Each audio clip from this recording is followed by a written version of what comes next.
Bonjour à tous, nous nous retrouvons pour cette nouvelle étude biblique et nous prenons de suite 2 Rois chapitre 6 verset 24 au chapitre 7 verset 2.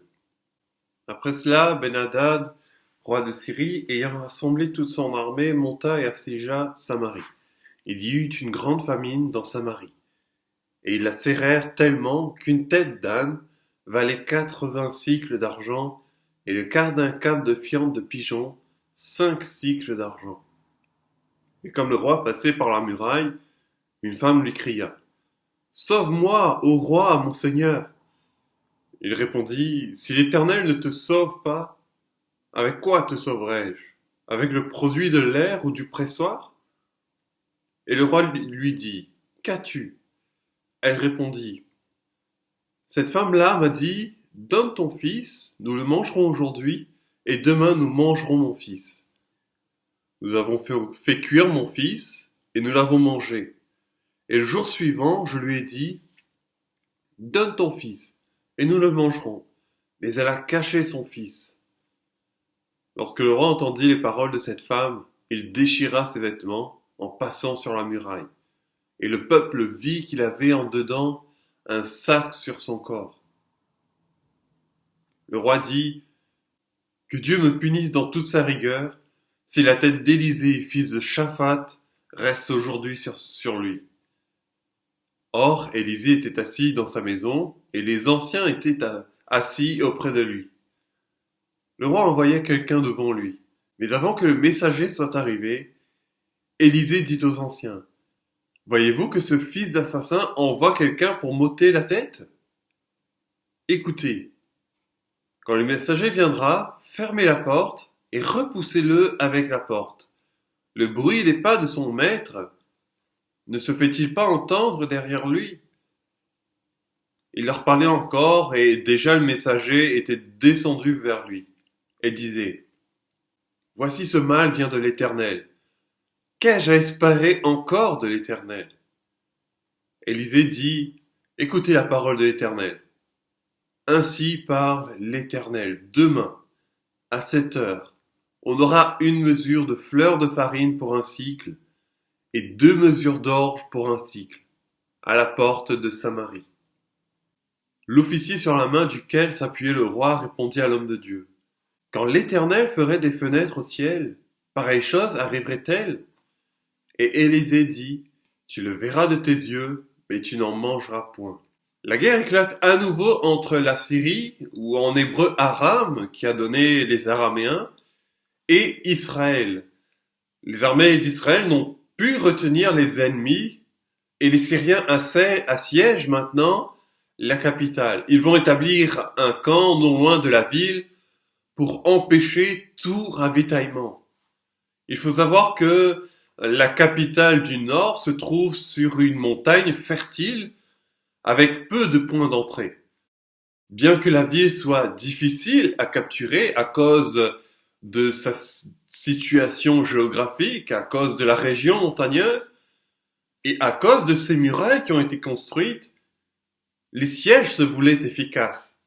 La capitale est donc en proie à la famine à un tel point que même les éléments les plus vils, comme la fiente de pigeon ou la tête d'un âne qui ne sont que peu utilisés, se vendaient à un prix exorbitant. De plus, le texte nous montre que le cannibalisme était présent maintenant dans la cité. Il n'y avait plus de nourriture, et l'exemple de cette femme nous montre qu'ils mangeaient leurs enfants. Lorsque le roi découvre cette pratique, il est profondément horrifié au point de déchirer ses vêtements, de se revêtir d'un sac, donc qui est un signe de repentance. Il ne peut pas sauver sa ville, ni non plus cette femme qui a perdu son fils. Il ne peut pas apporter de la nourriture à une ville qui est en proie à la famine, qui est assiégée. Mais en même temps, cette femme lui demande justice, demande au roi justice. Comment pourrait-il rendre cette justice alors qu'Israël va perdre la guerre, alors que la capitale elle-même est affamée par les envahisseurs? Joram se trouve donc dans une situation impossible. C'est ainsi qu'il appelle à Dieu, il invoque Dieu en tenant Élisée pour responsable des malheurs qui s'abattent sur la ville. L'hébreu pour Dieu est Elohim. Et Elohim est utilisé pour désigner le vrai Dieu, l'éternel. On le retrouve dans le récit de la Genèse, par exemple. Il semblerait donc que Joram se soit rapproché de l'éternel, comme nous le verrons plus tard. Mais Elohim fait aussi référence au Dieu au pluriel. L'auteur ne nous parle pas d'un Yehovah, comme on peut le trouver dans la plupart des textes de l'Ancien Testament. Il ne parle pas non plus d'Adonai. Donc en reliant ces divers éléments, Joram ferait appel à l'Éternel, mais sous la forme des veaux d'or. Et nous y revenons à nouveau. Donc c'est un cri de détresse et de rancœur. Il veut prendre la tête d'Élisée parce qu'il pense que c'est lui qui a envoyé les Syriens, et ce comme un nouveau jugement sur Israël. Bien sûr, ce n'est pas le cas. Le roi d'Israël est lui-même responsable de la situation dans le royaume du Nord. Élisée, lui, est chez lui, dans sa maison, avec les anciens, et se rend compte par révélation que Joram veut sa mort, qu'il envoie un messager et prévient les anciens pour l'en empêcher. La question, voici, ce mal vient de l'Éternel, qu'ai-je encore à espérer de l'Éternel, paraît confuse. Elle n'est pas attribuée à Élisée, mais bien à Joram. Et son messager va le répéter. Puisque ses efforts pour plaire à Dieu sont vains, autant finir avec le prophète. Donc à nouveau, nous voyons que l'Esprit de Dieu communique au prophète, communique à Élisée par avance certains événements. Et ici, cette communication va lui permettre d'être protégé du roi. Et tout cet aspect prédictif va marquer les chapitres 7 et 8. Au début du chapitre 7, nous l'avons lu, Élisée annonce la fin du siège et de la famine. Cela signifie aussi le départ des Syriens. Cependant, l'officier qui accompagne le roi n'y croit pas du tout et met en doute la parole du prophète. Il n'avait pas conscience que l'Éternel allait donner une victoire inespérée à Israël. Il pense que l'Éternel est capable d'ouvrir des écluses, donc d'envoyer la pluie, d'envoyer la nourriture. Mais pour lui, il est impossible que l'Éternel donne une victoire. En effet, les Syriens avaient déjà dans leurs mains la reddition d'Israël et une victoire totale. La capitale est assiégée, affamée, et le royaume tout proche de la défaite. La région est sous domination syrienne. Toutefois, le miracle va s'accomplir sans l'intervention de qui que ce soit, sinon de l'Éternel lui-même. Aucun soldat ne va combattre, aucun chef d'armée, aucun roi ne va prendre les devants. C'est Dieu en personne qui va intervenir directement dans le royaume, tant au niveau politique que social. Les Syriens vont fuir en laissant tout derrière eux, nourriture, armes, vêtements. Les versets 3 à 16 racontent ce départ. La découverte des lépreux et le retour de la nourriture à Samarie. Ainsi, le royaume est à nouveau en paix. Les Syriens concèdent aux Israéliens une victoire. Et les habitants de la capitale peuvent à nouveau manger à leur faim et reprendre leurs activités habituelles. Poursuivons. Verset 17. Le roi avait remis la garde de la porte à l'officier sur la main duquel il s'appuyait. Et cet officier fut écrasé à la porte par le peuple et il mourut, selon la parole qu'avait prononcée l'homme de Dieu quand le roi était descendu vers lui. L'homme de Dieu avait alors dit au roi: On aura 2 mesures d'orge pour un cycle, et 1 mesure de fleur de farine pour un cycle, demain à 7 heures à la porte de Samarie. Et l'officier avait répondu à l'homme de Dieu: Quand l'Éternel ferait des fenêtres au ciel, pareille chose arriverait-elle? Et Élisée avait dit: Tu le verras de tes yeux, mais tu n'en mangeras point.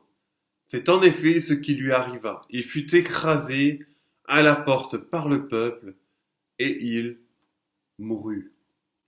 Je le disais plus tôt, les lépreux qui étaient à la porte de Samarie vont laisser la capitale et se rendre vers le camp des Syriens pour espérer une quelconque aide de leur part. Ils n'avaient rien à perdre. Ils vont découvrir que les Syriens sont partis en tout abandonnant derrière eux, et le peuple, prévenu de ce départ précipité, va affluer vers cet endroit, vers ce camp. Et lorsque le peuple sortira, l'officier, le messager envoyé par le roi, sera écrasé par eux. L'auteur répète et insiste sur cet événement. Cette insistance apparaît comme un avertissement pour les lecteurs. Ne remettez pas en doute la parole de l'Éternel, parce que les conséquences sont toujours dramatiques. Cet homme a douté de la parole prononcée par le prophète, par l'homme de Dieu, et a fini par mourir. Pour les exilés, c'est aussi un appel à croire dans les promesses de restauration. Comme la ville et ses habitants ont été délivrés de leurs ennemis, et comme ils ont été restaurés avec le retour de l'abondance, souligné par ces mesures abondantes de farine pour un seul cycle, eh bien, les exilés peuvent aussi revenir en Israël. L'Éternel est en mesure de restaurer ceux qui sont en exil. Donc c'est un appel à croire dans les promesses divines. Pour nous, il s'agit de garder la foi aussi dans les promesses divines. Comme l'apôtre Pierre l'affirme, Dieu ne tarde pas dans l'accomplissement de cette promesse de son retour, mais il attend le moment opportun pour venir chercher ses enfants.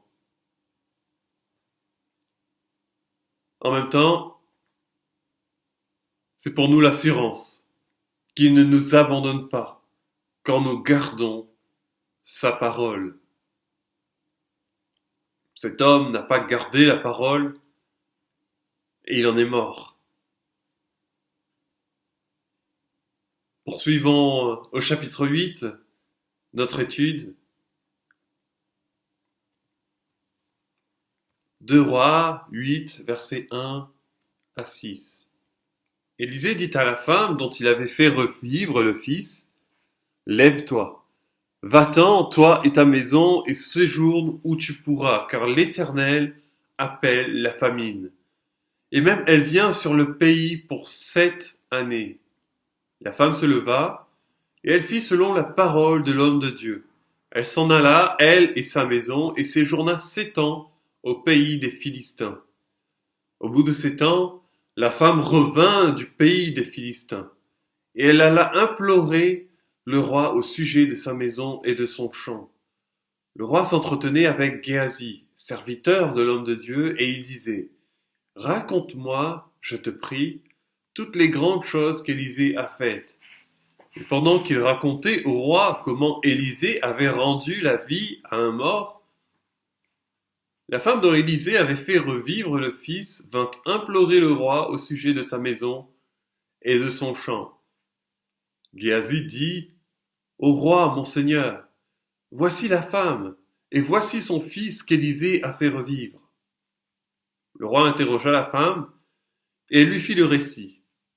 Puis le roi lui donna un eunuque, auquel il dit: Fais restituer tout ce qui appartient à cette femme, avec tout le revenu des champs, depuis le jour où elle a quitté le pays jusqu'à maintenant.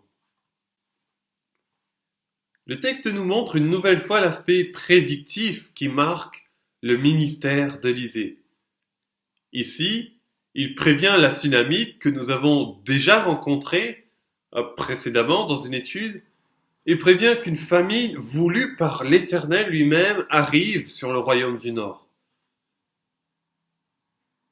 Notons que le chiffre 7 accompagne la volonté de famine de la part de Dieu. Précédemment, l'attaque des Syriens, le siège de la capitale était permise par lui, non pas forcément voulu par lui. Ici, il s'agit réellement d'une intervention de Dieu dans le royaume du Nord, pour rappeler une énième fois qu'il doit se tourner vers lui avec un cœur entier et renoncer à toute forme d'idolâtrie. L'ordre des événements n'est pas chronologique, je le rappelle. Et nous remarquons ici un retour en arrière. Il y a 7 ans de cela, la Sunamite a quitté Israël avec sa maison pour la Palestine actuelle, le pays des Philistins, afin de sauver sa famille. Alors que la famine se termine, elle rentre au pays et souhaite recouvrer ses terres perdues. Elle vient implorer auprès du roi, auprès de Joram. Nous pouvons relever l'attitude du roi dans ce texte. Je disais plutôt qu'il se serait rapproché de l'Éternel. Il veut savoir en effet tout ce qu'Élisée a accompli, et nous retrouvons Géasi qui avait complètement disparu depuis l'épisode avec Naaman.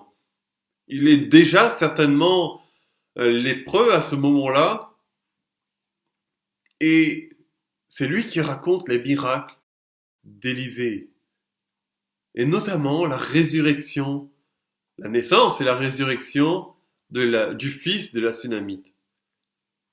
Ce que l'Éternel a accompli bien des années auparavant dans la vie de cette femme au travers du prophète a une répercussion maintenant. Tout ce qui lui appartenait lui fut restitué par ordre du roi. Essayons de nous mettre à la place de cette femme. Alors qu'elle a tout quitté, elle est partie vivre dans un pays étranger pendant 7 ans, alors qu'elle a tout perdu, elle voit l'Éternel agir indirectement en sa faveur. L'Éternel avait pris soin d'elle et prend soin d'elle aujourd'hui qu'elle est revenue. Donc pour elle, c'est le retour de la paix et une consolation, un réconfort. Imaginons comment elle a pu qu'est-ce qu'elle a pu ressentir à ce moment-là, pardon. Sa famille qui peut à nouveau être là auprès d'elle, avec tous ses biens qu'elle avait perdus.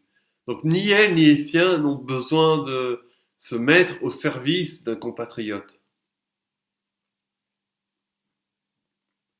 Nous pouvons retirer un enseignement. Nous ne voyons pas toujours le fruit que nous semons dans la vie des personnes que nous côtoyons. Néanmoins, si la semence provient vraiment de Dieu, tôt ou tard, ce fruit apparaît.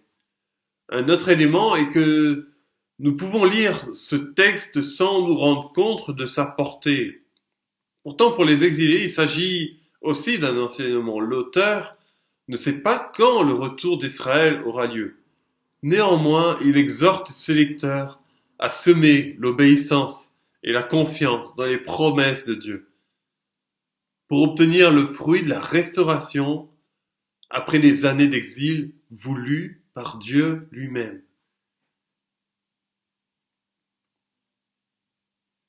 Toutes leurs possessions leur seront même restituées, avec leur réconfort, la consolation, la paix qui accompagne.